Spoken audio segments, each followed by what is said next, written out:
Spotter's ready.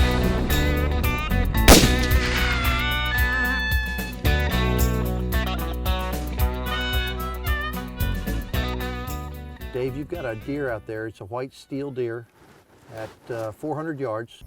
Yep, I've got him. Okay, great. What I want you to do is come up 7 minutes Okay, in elevation.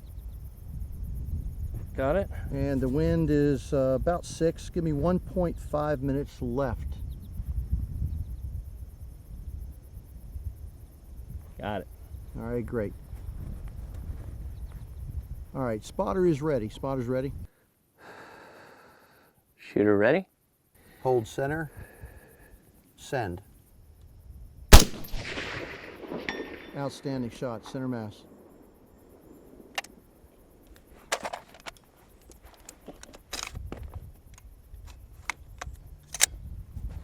Thanks. Outstanding, buddy. All right. What you just saw there was communication between a spotter and a shooter. Now, this is traditionally seen in the military, but it's something that can be great fun on your next hunt. Say you're out hunting prairie dogs, or maybe you're going on that first western whitetail or elk hunt, and you have to start shooting out at distances where you're going to have to dial dope on your scope, get a wind call, and then make a great first shot. Hi, my name's Dave Miles. I'm with the National Shooting Sports Foundation, and with me is Rod Ryan, and Rod is the owner of Storm Mountain Training Center right here in Elk Garden, West Virginia. Rod, let's talk about the communication cycle that we just went through, why it's important, and what you need to do. Great. The most important part is for the shooter to be relaxed and have to pay nothing more to attention to anything other than the shot itself. If you've got a guy with you, he can spot, he knows how to call wind, he knows how to get range out of the target, then he can give that information directly to you, and you can concentrate on what your skill set is, which is pulling that trigger properly. The first thing I have to do is get the range to the target, get you to come up on your elevation properly, and you can do that by dialing like we did, or you can do holds based on mill reticles, things like that. And then I have to take a look at the wind conditions. In our case, it was 6 miles per hour, left to right, full value, which means at the range we're at, which is 400, that would have had the most impact on that bullet down range. And we moved you left 1.5 minutes, and that was into the wind, okay? And you fired a perfect shot. It went dead center, exactly where we wanted to see it hit. The concept is, I do all the looking, the seeing, and the calculations for you. You concentrate on doing the trigger work, and we work as a team to get that shot done. That's great, and what's critical here is that the fact that there is a teamwork. At times the communication isn't always there, and there's a certain process that you take, and it takes time to get that level of confidence. Of course, you've been teaching people how to shoot at long range for many, many years, and many years before that you had military experience.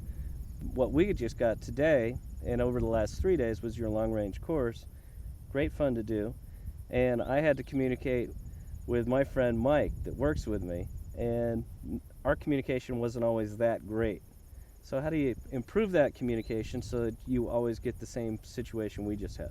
Well, we start off by giving you guys a kind of a dialogue concept of what we'd like to see as a starting point. In the end, what it comes down to is if you two can communicate together. You don't have to use the exact verbiage and words that we ask you to use. Hold, send. But as long as you two are talking the same language and you get the point across, it works great.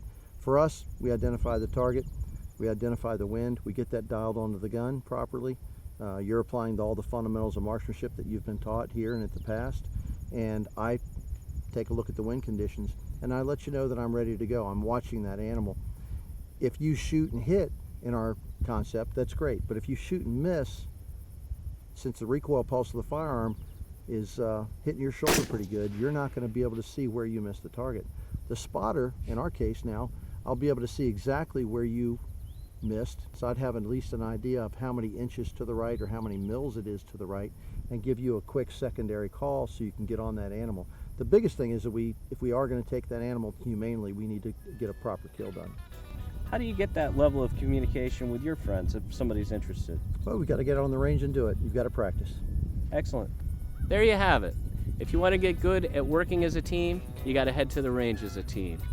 If you're looking for a place to shoot, visit our website, wheretoshoot.org. And when you're on the range or in the field, remember, firearm safety depends on you.